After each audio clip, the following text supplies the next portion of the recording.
December 2, 1942. Near Tabourba, Tunisia. Morning wind drags lines of sand across the hardpan as German infantry from 10th Panzer Division pick their way through the wreckage of a hastily abandoned American position. The battle the night before had been short, violent, and messy. A mix of artillery, burning half-tracks, and GIs pulling back faster than German officers expected. Now, in the pale North African sun, Oberleutnant Franz Keller moves with 2 Feldwebel and a signalsman, cataloging anything that looks remotely useful. Empty .30 caliber belts, crates of K rations, a scorched M3 half-track with its engine block punched open. American kit always looks new to him, too new, as if Washington can simply send more when this is gone. Then one of the non-commissioned officers calls out, "Herr Oberleutnant, was ist das?" Propped against a sandbag wall is something Keller has never seen before. At first glance, it looks crude, a long tube, painted green, with simple sights and an electrical lead. No tripod, no heavy mount, no recoil system. Just a man-sized pipe. Keller crouches, brushes off the sand. The tag stenciled on the side makes his eyebrows lift. M1. Rocket launcher. A rocket launcher?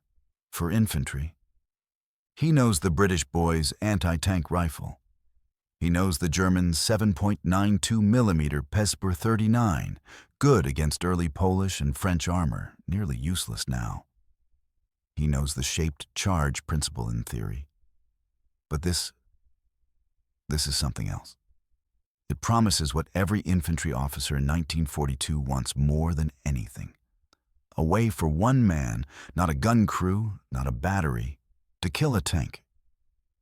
In late 1942, the Afrika Korps is fighting an enemy that is learning fast.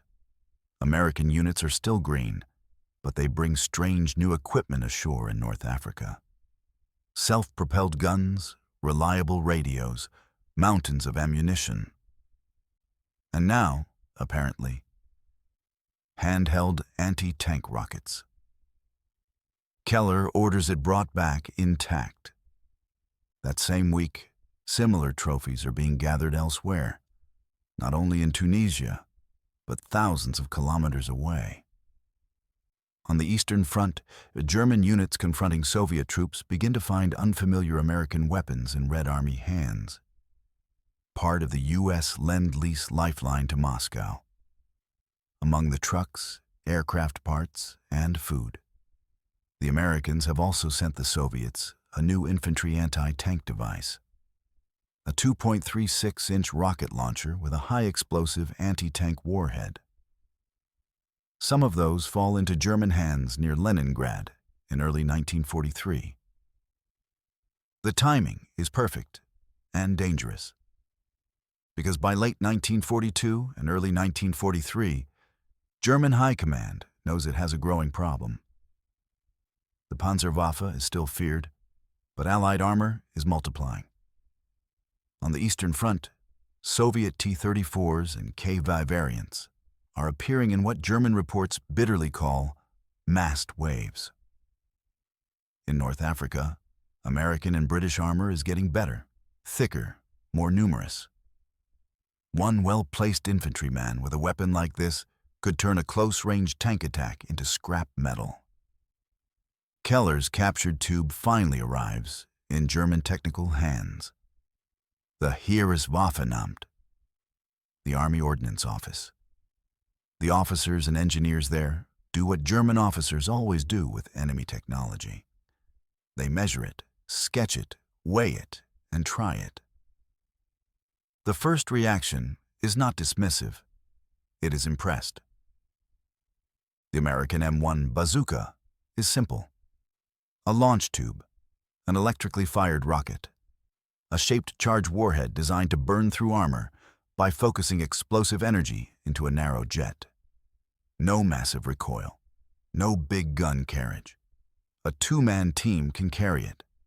It makes anti-tank power portable, To German eyes in 1942 to 43, it is something the Americans are doing that the Germans are not.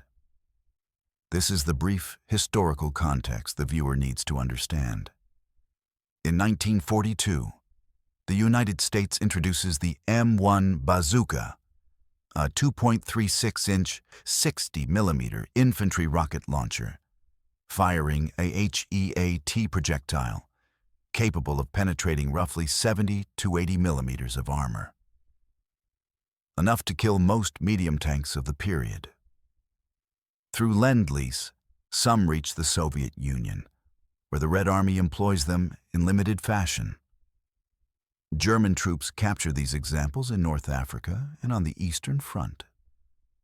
Unlike some Axis partners, the German Army has not yet fielded an equivalent handheld HEAT rocket system for ordinary infantry. When German testers fire the captured American weapon, they realize it works, and that its concept could be improved. In North Africa, Keller does not yet know what will come from the strange American tube he found. But inside German ordnance circles in 1943, a new line of thought begins to take shape. If a 60mm American rocket can pierce Allied tanks, what could an 88mm German rocket do? The realization: German engineers study the American tube. The captured launchers from Tunisia and the Eastern Front arrive at German test facilities, Kummersdorf, Hillersleben, and other ranges where Allied weapons are picked apart. The weapons officers lay the American M1 out on wooden benches like a patient on an operating table. They note its length, roughly 1.37 meters, its light construction, its simple open tube that vents rocket exhaust to the rear. They examine the electrical firing mechanism, a practical solution for a rocket that must ignite outside the soldier's face. The verdict from the testers is clear. The principle is sound. They fire it against test plates. The shaped charged jet does its work. Even when the rocket hits at a slight angle, the warhead performs. For an infantry platoon hugging the earth in front of a T-34, that performance means survival. But German engineers are not satisfied with copying something outright, especially if they see room for more power. In early 1943, officers in the Heereswaffenamt draft a proposal: develop a grosseres caliber, a larger caliber, infantry rocket launcher based on the American idea, but scaled up to German standards. Instead of 60 millimeters, they propose 88 millimeters, the caliber that already, by 1943, is almost mythic in German service. The 8.8 centimeter flak and later the 8.8 centimeter Pak 43 have shown what a German 88 can do to armor. Why not give that level of killing power to a two-man infantry team? To do that, the launch tube must be longer, heavier. The rocket must have a more powerful motor and a heavier warhead. And German soldiers must be trained to operate it safely, because a more powerful rocket also means a more dangerous backblast. Reports begin to circulate among frontline commands, notably on the Eastern Front, that new infantry anti-tank rockets are under development and will soon be issued in limited numbers. Officers who had worried that only the Panzerjäger battalions and assault guns could stop Soviet armor now start to imagine Volks, Grenadiers, pioneer units, even headquarters personnel with a weapon that can send a jet of molten metal through a T-34 from 80 meters away. At this point, it is worth contrasting philosophies. The Americans designed the bazooka to be light and easy to mass produce, acceptable for infantry ranges, and good enough for most Axis tanks in 1942. The Germans, seeing the same concept, immediately push it toward more penetration. Because by 1943 they are thinking not about early war French tanks, but about late-war Soviet armor and the prospect of fighting Anglo-American Shermans in ever greater numbers. So the design staff, working with firms like Rheinmetall Borsig, pushes ahead with what will be called the Raketenpanzerbüchse 43, literally, the Rocket Anti-Tank Rifle 43. Troops will give it a far better name. Panzerschreck, Tank Terror, allegedly coined by soldiers who saw the massive rocket's backblast and felt genuine shock. Field Marshal von Kluge, Army Group Center, is among those who send back constant complaints in 1943. Soviet armor is coming in swarms. Infantry must have better organic anti-tank means. The Panzerschreck will be an answer to that, just as the Panzerfaust, developed in parallel, will be a cheaper, disposable answer. In test films, grainy, black and white, made for internal instruction, we see German soldiers in 1943 winter gear kneeling behind a crude, open launch tube, sighting on a captured Soviet T-34 hull. A firing command is given. The rocket erupts from the tube with a violent flash and a roar, leaving a plume of smoke. A second later, the warhead detonates on the T-34's side plate, blowing a jagged hole through the armor. Officers step forward to examine. The shaped charge jet has punched cleanly. The American idea has been validated and surpassed in caliber, but there is a problem. The backblast is severe. Unlike the American 2.36-inch launcher, the German 88mm rocket throws burning propellant particles backward toward the firer. Crews complain. In the field, that can mean burned faces, singed uniforms, and even injuries. If the weapon is to be used in winter, with greatcoats or from urban positions, it must be made safer. That leads to the next step in the story: adapting, shielding, and deploying the Panzerschreck so that ordinary infantry, not just select assault units, can fire it under battle conditions. By mid-1943, the first production version, the Raketenpanzerbüchse 43, begins to appear. It is unmistakably bulkier than the American bazooka. About 1.64 meters long, 88 millimeters in diameter, weighing more, but delivering a rocket that can penetrate over 150 millimeters of armor under ideal conditions. This is not a mere copy. It is a Germanized upgrade. Bigger, deadlier, intended to stop the heaviest Allied tanks then being encountered. Field trials, however, confirm what the test range hinted at. The weapon is effective but unforgiving. The backblast threatens the shooter. Crews begin to improvise, welding improvised plates, wearing gas masks or hoods, firing only from open ground. The Ordnance Office listens. Within months, a modified model appears. The RPZ-B-54, equipped with a distinctive metal blast shield at the front, perforated so the gunner can see through it. This shield protects the firer from the rocket motor's burning gases. Now finally, German infantry have something they can take into a village fight. Training films are updated. Narrators in clipped High German explain to new recruits, zweiteilig bespannt. Schütze und Ladeschütze. Achtung! Gefährdungsbereich nach hinten. Two-man crew, gunner and loader. Attention! Danger area to the rear. The doctrine is straightforward. The gunner aims, the loader feeds the rocket into the rear of the tube. Both men stay low, and no one stands in the backblast cone.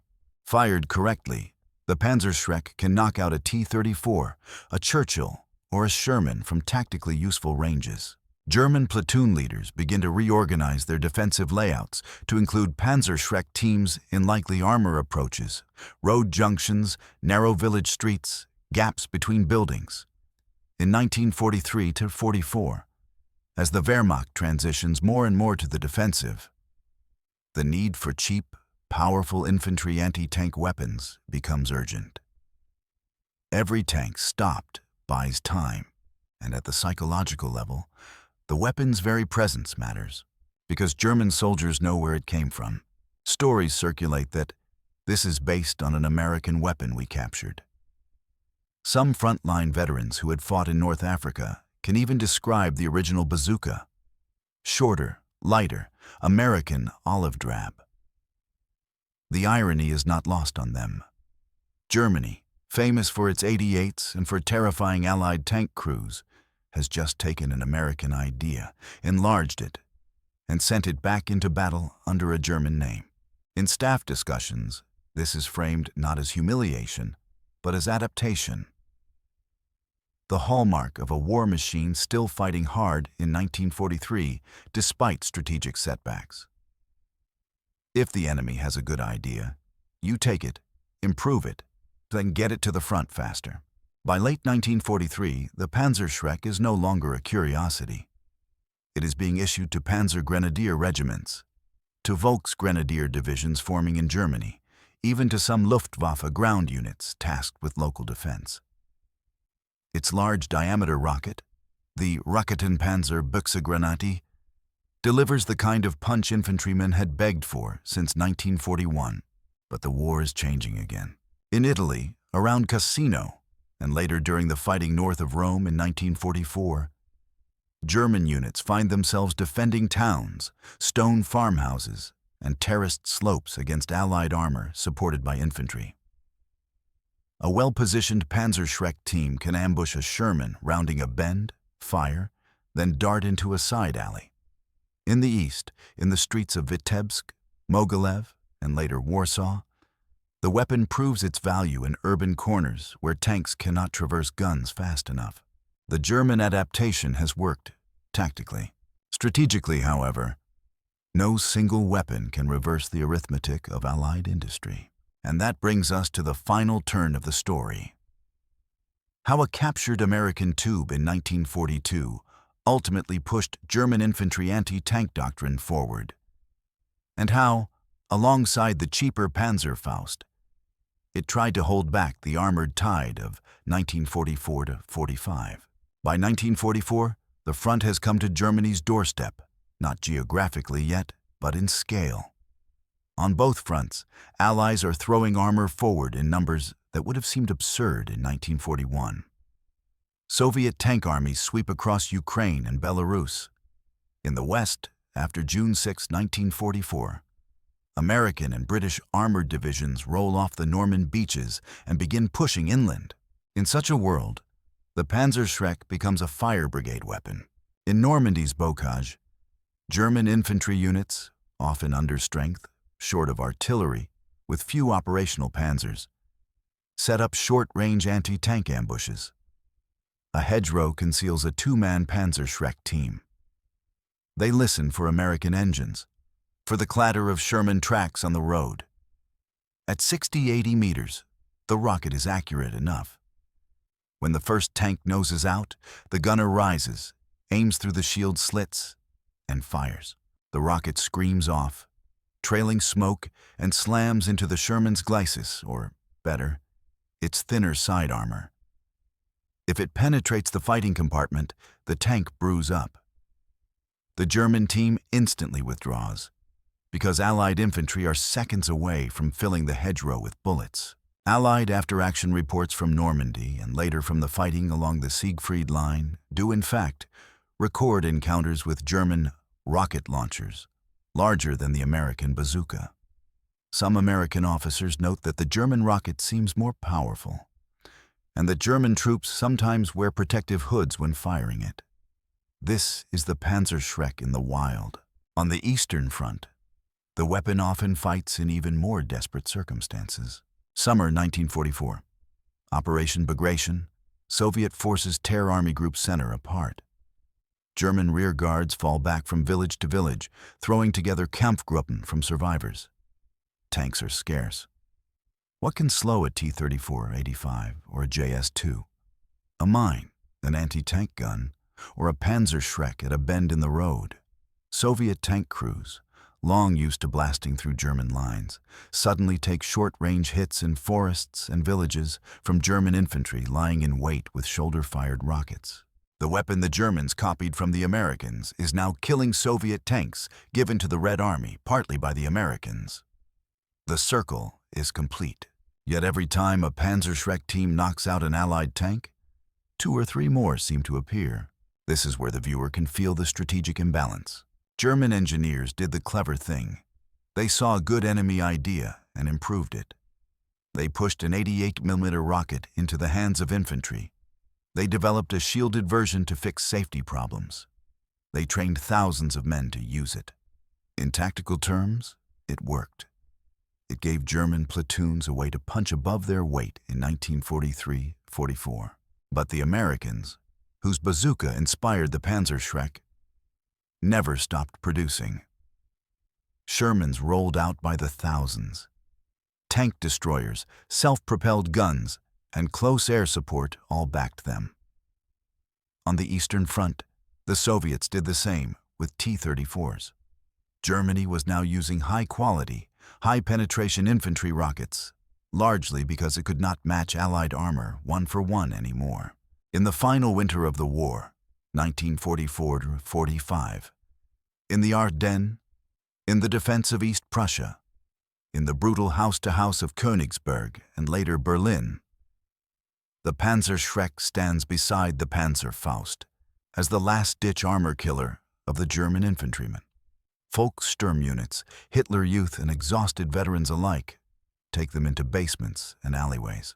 The shielded tube is heavy, cumbersome in rubble, but when a Soviet tank grinds past a doorway at 30 meters, nothing else a single man can carry will do what a Panzerschreck can do. It is an extraordinary historical irony. A weapon born from German admiration, even envy, of an American infantry innovation ends up being one of the last sharp teeth of a cornered Wehrmacht.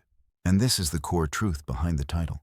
German soldiers couldn't believe the U.S. bazooka was so good that they had to copy it as the Panzerschreck. Not because Germany lacked engineers, not because Germany lacked imagination, but because in 1942-43, the Americans had solved a frontline problem in a way that was light, practical, and immediately usable. And Germany, fighting for its life on 2 fronts, could not afford to ignore a good idea, even if it came from the enemy.